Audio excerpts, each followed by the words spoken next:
Halo, kembali lagi bersama Dr. Network. Kali ini kita akan membahas routing protokol eBGP. BGP berarti Border Gateway Protocol, E adalah eksternal ya. Kalau eBGP berarti internal. Biasanya eBGP ini digunakan di ruang lingkup provider ke arah internet worldwide ya. Karena di internet worldwide ini hanya ada satu routing protokol yang berjalan saat ini yaitu menggunakan BGP. Keuntungannya tentu kita dapat mengontrol prefix apa aja yang akan kita lewatkan ke arah internet serta prefix apa aja yang bakal kita terima gitu. Kita bisa kontrol ya. Jadi biar tidak menemukan routing table misalnya atau kita nggak mengekspos routing dari provider lain kalau misalnya kita punya direct provider lain itu kita bisa atur, kita bisa manipulasi dari BGP. Ada banyak tool di dalamnya. Namun kali ini kita akan membahas eBGP dari sisi enterprise.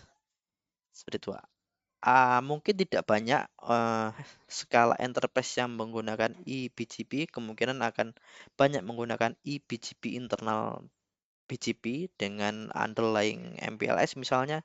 Tetapi kali ini kita akan coba sedikit kulik gitu. Backgroundnya apa? Backgroundnya eBGP di dalam enterprise network yang sudah mengimplementasikan SD-WAN.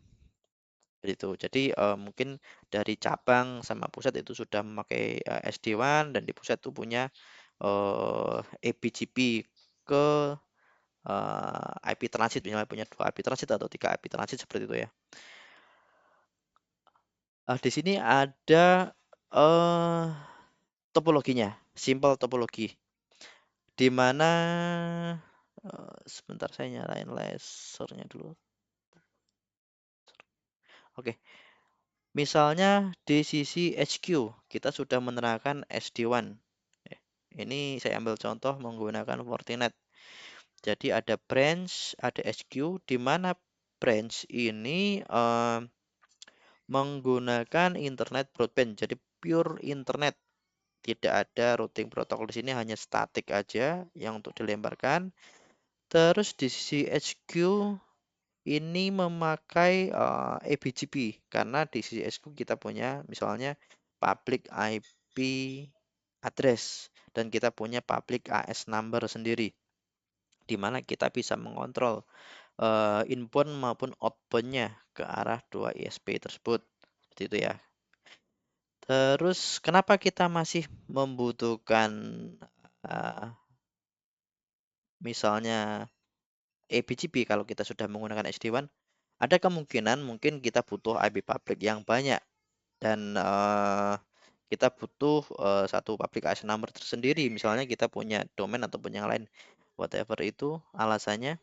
Tapi kita coba mengkulik dari topologi yang ada saat ini, seperti ini deh. Terus SD-WAN sendiri untuk saat ini, oke, kita punya rule di mana rule SD-WAN itu punya latensi misalnya kurang dari 100 milisecond. Jitternya kurang dari 100 milisecond, packet loss-nya 5%. Itu ke arah HQ. Seperti itu. Ini sampel topologinya ya. Jadi di sini running load balancing untuk SD-WAN-nya SP1 dan SP2. Ketika latensi salah satu provider ini mencapai lebih dari 100 milisecond, maka akan dipilih mana yang terbaik gitu ya. Misalnya SP1 100 milisecond ke arah SQ, maka akan lewat SP2. SP1 akan diputus. Begitu juga dengan jitter dan packet loss. Ketika ada packet loss misalnya 10% di SP2, di SP1, maka dia akan lewat ISP1. Seperti itu ya. Serta SD-WAN ini sudah menerapkan internet breakout. Kalau pada zaman dahulu mungkin ketika MPLS internet akan dibawa ke SQ dan keluar dari SQ. Jadi ada satu output saja dari semua cabang. Seperti itu. Nah, dengan SD-WAN keunggulannya ya kita bisa melakukan internet breakout. Jadi traffic ke arah internet misalnya AWS, Google Cloud, ataupun Azure, ataupun service-service SaaS yang lain di perusahaan itu bisa langsung direct keluar lewat provider karena setiap SaaS misalnya AWS ataupun Azure atau tenan yang lain itu biasanya punya POP di setiap negara. Ini akan lebih cepat ketika kita mengakses langsung dari satu negara tersebut atau negara tetangga ya. Tidak harus melempar traffic ke arah SQ seperti itu misalnya. Terus kenapa menerapkan SD-WAN? Ada banyak case.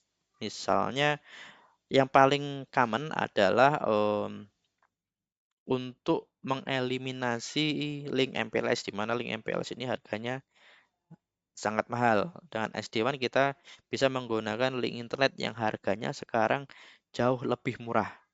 Seperti itu ya. Pada dasarnya SD-WAN ini mirip dengan VPN tetapi dilakukan enhancement mungkin dengan menambahkan fitur-fitur seperti ya latency, jitter, packet loss jadi lebih advance seperti itu.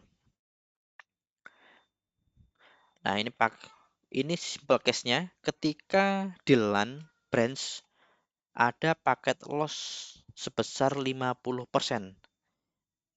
Latensi 30 milisecond misalnya ke LAN SQ ya. Ada packet loss sama latensi. Kita sudah menerapkan rule di bawah ini. Apa yang terjadi?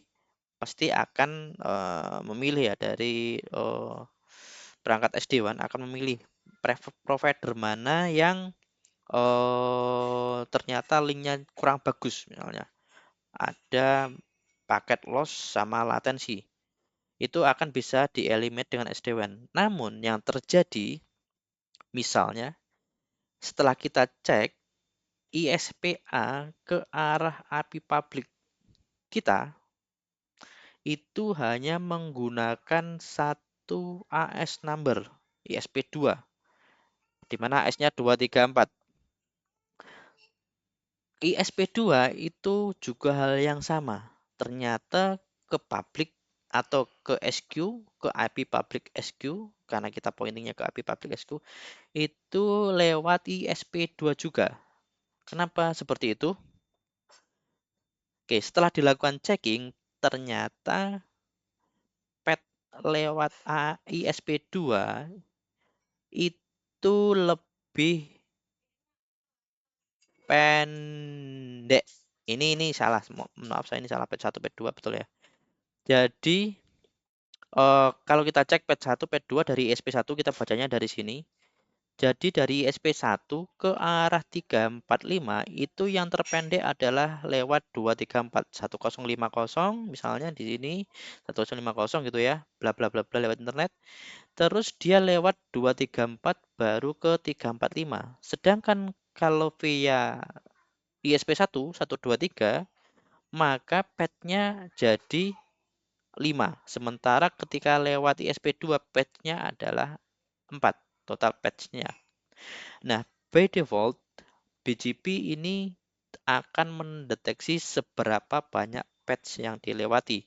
Tidak mau tahu seberapa banyak router, tetapi dia hanya melihat AS number saja.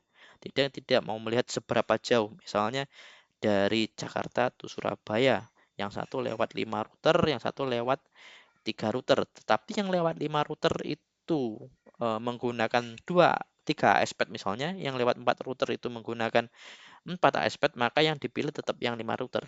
Itu adalah konsep dari BGP, seperti itu. Nah, apa yang terjadi seperti ini? Maka SD-WAN tidak akan menyelesaikan solusi ini. Tetap akan ada paket loss. Karena kenapa? Karena dari kedua provider di branch ke arah IP public yang di SQ itu tetap menggunakan ISP1 yang bermasalah gitu ya. Karena yang ketika dicek ternyata paket loss-nya itu ada dari misalnya dari internet, salah satu internet direct pairing-nya ISP2 ini ke arah salah satu direct pairing internet. Apa yang kita lakukan ya mungkin hanya bisa call provider-provider yang di sisi branch pun tidak akan bisa berbuat banyak seperti itu. Nah, kemungkinan kita bisa call provider yang di sisi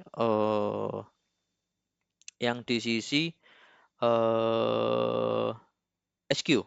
Apa yang terjadi ketika ternyata di tengah-tengah loss-nya antara AS 1051 dengan 1050 misalnya di tengah sini, maka kedua provider ini tidak akan bisa berbuat apa-apa. Seperti itu ya.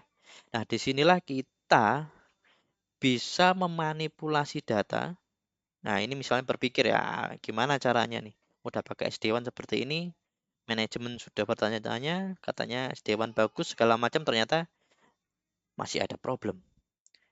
Nah, solusinya adalah kita melakukan manipulasi ABCP di sisi HQ. Sini ya. Nah, kita bisa menggunakan beberapa atribut. Misalnya untuk inbound, kita karena ini problem, maka kita punya preference kita lewatkan ISP1. Karena ISP2 problem ke arah IP public yang di branch A. Jadi tidak akan impact ke branch yang lain. Misalnya kalau branch lain tidak ada isu. Seperti itu.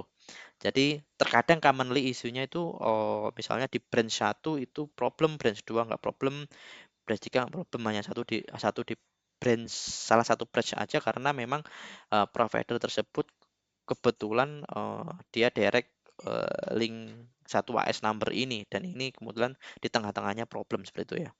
Nah, dengan hal tersebut kita bisa manipulasi dengan BGP. Misalnya kita menambahkan satu local perf aja local preference maksudnya ke arah satu API public atau dua API public yang di brand yang bermasalah. Maka inbound-nya nanti akan lewat ISP1.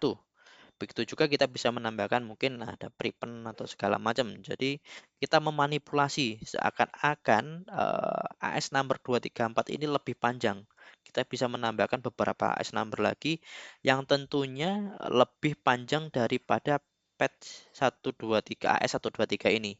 Tujuannya apa? Biar traffic nanti lewatnya ISP1 123 dan dia ignore dari ISP2 234 yang problem. Seperti itu. Ini tujuannya. Oke, lanjut kita langsung ke lab setelah ini. Oke, untuk konsep sama background cukup sekian. Kita lanjut di lab di pertemuan berikutnya. Terima kasih.